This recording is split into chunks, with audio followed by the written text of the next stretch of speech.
alphabetical order tonight, so let's get started. The first award goes to Jasmine Almoayyed, Vice President of Continuing Education and Training Services at Kirkwood Community College. Jasmine has been a tremendous asset to Kirkwood in just a short time.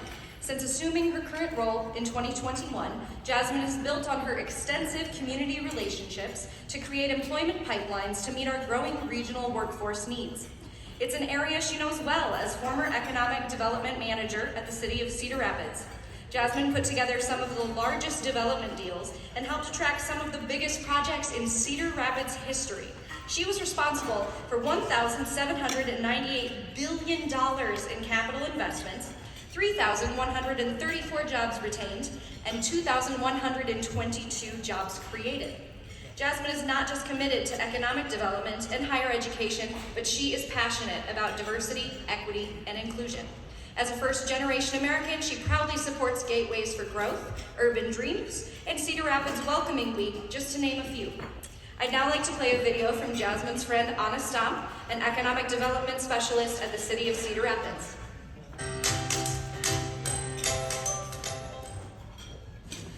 I've known Jasmine for the majority of both of our professional careers. In that time, I have had the privilege of watching as Jasmine has completely revolutionized the way that we do economic development in Cedar Rapids, creating amazing opportunities for our city, find creative solutions to help advance education, and work tirelessly to advocate for the individuals in our community. When Jasmine started her career, a mentor of hers told her the following quote: "If you're doing the right things for the right reasons, you have nothing to fear." Jasmine embodies this. She is brave, unique, incredibly bright, and above all else, kind. If you are one of the people who is lucky enough to have Jasmine as your friend, which there are many, you also know that she's honest, loyal, and probably the funniest person you know. My favorite part of being her friend is getting to see her pour all of the wonderful things that she is into her most important job, being Aya's mom. I have no doubt that she will raise a future woman of influence. Congratulations, Jasmine. I'm so proud. Please help me congratulate Jasmine Almoayyed.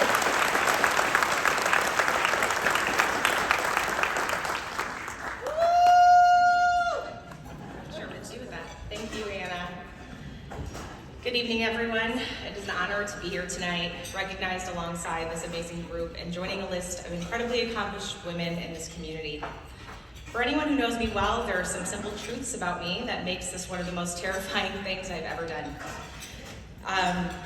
My inability to be succinct, the uncomfortability I feel receiving any sort of praise, and the fact that I procrastinated on this speech until I was forced to write it against a panic-induced deadline. I've spent a lot of time thinking about what I would say tonight, and the theme I keep coming back to is that of luck and probability. While I am admittedly horrible at math, and am more likely to sound like your stoned college roommate than a physicist, I want to briefly touch on the concept of the multiple worlds interpretation of quantum physics.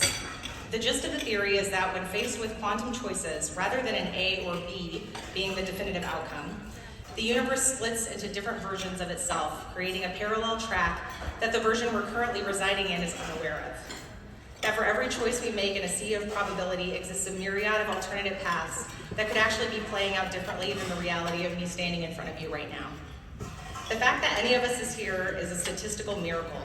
Scientists say that the probability of any person being alive on this earth at this time is about 1 in 400 trillion or quadrillion, depending on the source. That alone makes me question how real it is that any of us is completely responsible for our own success or failures. Before you all start texting each other that I sound more like Stoner Steve than Stephen Hawking, I'll attempt to get to an abbreviated version of how I got to where I am tonight. I am the child of Yugoslav immigrants. My father, orphaned when his grandparent caregivers passed away during World War II, saw immense suffering and struggle before coming to the US with his first wife and 2 daughters. After spending years in a refugee camp in Italy and establishing a good life for himself in Germany, he discovered his father, whom he had long assumed perished, was alive in Cedar Rapids, Iowa. Upon coming to the US, he once again was faced with poverty and immense challenges to overcome, only this time with a family to care for. When his first marriage fell apart, he went back to Yugoslavia, where he met my mother, 19 years younger and looking for a way out of her small village and destitution, hoping of a better life where she could fulfill her dreams of becoming a mother. My parents came with no formal education beyond the equivalent of middle school. My mother learned English watching General Hospital. And my father worked his way up from a janitor to a supervisor at Iowa Steel and Iron Works, where he worked in dangerous conditions around the clock. Looking back, we had less than I realized, but my sister Fatima and I never knew that because we didn't know what not to know. They took no vacations, bought nothing for themselves, never even went to a movie that I can remember. We lived in a home that was constantly under repair in a bad neighborhood, but we were loved and well cared for, and the place where all the neighborhood kids congregated because we always had food and the luxury of cable. I was fortunate that my older sister was always there to guide me through my childhood. Not unlike many other children of immigrants, you grow up faster than your peers, helping your parents fill out legal documents while other kids are still getting bedtimes. Fatima was there to make sure that I had help with writing papers or that I had immunization forms, even if she was only 2 years older and in 4th grade. My parents couldn't help with school, but they knew it was important, and what they lacked in understanding about the US system, they more than made up for in love and providing a safe, stable home for us to grow up in. When I was 9, the war in Yugoslavia began, and most of our families still living there were in the worst of circumstances. Killed, raped, their homes burned to the ground. I'm joined here tonight by my cousin Budo and his wife Evita, who came here in the 90s. They had been separated by the war before coming. Budo and his father forced into a concentration camp.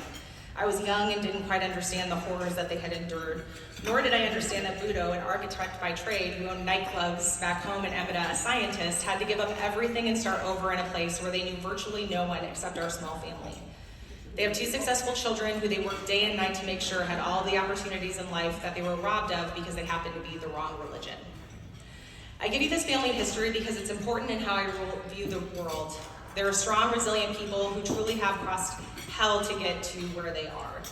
My collectivist upbringing never placed value on personal accomplishments. Instead, you worked hard, didn't complain, were grateful for what you had, and thankful for the opportunities given to you.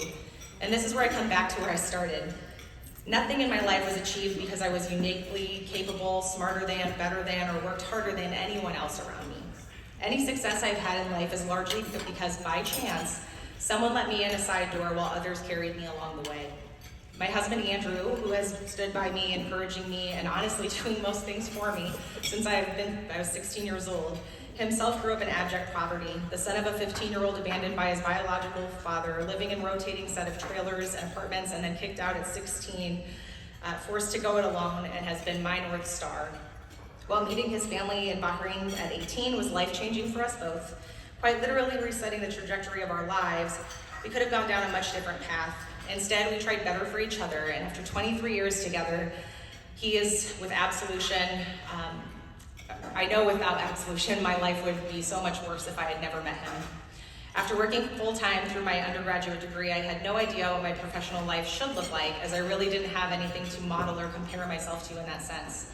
I fell into a career path after my first stint at Kirkwood, thanks to people with influence, who for whatever reason thought I was worthy of their time and assistance. Steve Ogle and Kim Benchika being chief among them. I went on to get my master's degree, and right after finishing, I became aware of a job that would forever change the course of my career. In 2013, a man named Jeff Pomerantz, at the encouragement of another woman of influence, Angie Charper, gave me a job at 29 that I doubt anyone else would have. It was the city's first economic development liaison, and no one really knew what that meant. For whatever reason, this person gave me the latitude and trust to fumble my way through it, and for that I will forever be grateful. Without those 8.5 years at the city and the experiences I was able to gain there, I would have never believed I could have even applied for the role that I have now, much less get the interview. Thanks to the encouragement again from Kim, I believe we're now on door number 35. And finally, yet another person willing to take a chance on me, Dr. Lori Sundberg, I became the Vice President of Continuing Ed at the very same institution I had started my college career at almost 20 years to the day that I first stepped foot on that campus. Along the way, I've had so many other advocates and supporters, my amazing friends, community leaders like Pat Barrett and Les Garner, and amazing teams that have made me look good because of things that they accomplished. The greatest thing I have ever done was 3 years ago giving birth to my perfect daughter, Aya. She has given me purpose I never knew I needed, and hopefully I can raise her to be a good person. That, to me, will be my greatest accomplishment. So here's hoping I don't screw it up. In closing, I'll attempt to make my point, which is that, comparatively, someone always has it harder. I've known this for as long as I can remember, seeing the people I love work so hard to provide for me with no fanfare or rewards to commend them. My achievements are because someone held the door open. All I had to do was take the first step and keep walking.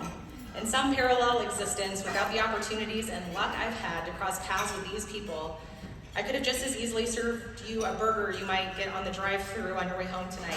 So I hope to leave you all thinking about who those people are for you, and if you are ever in a position to hold that door for someone else, you won't allow it to close behind you.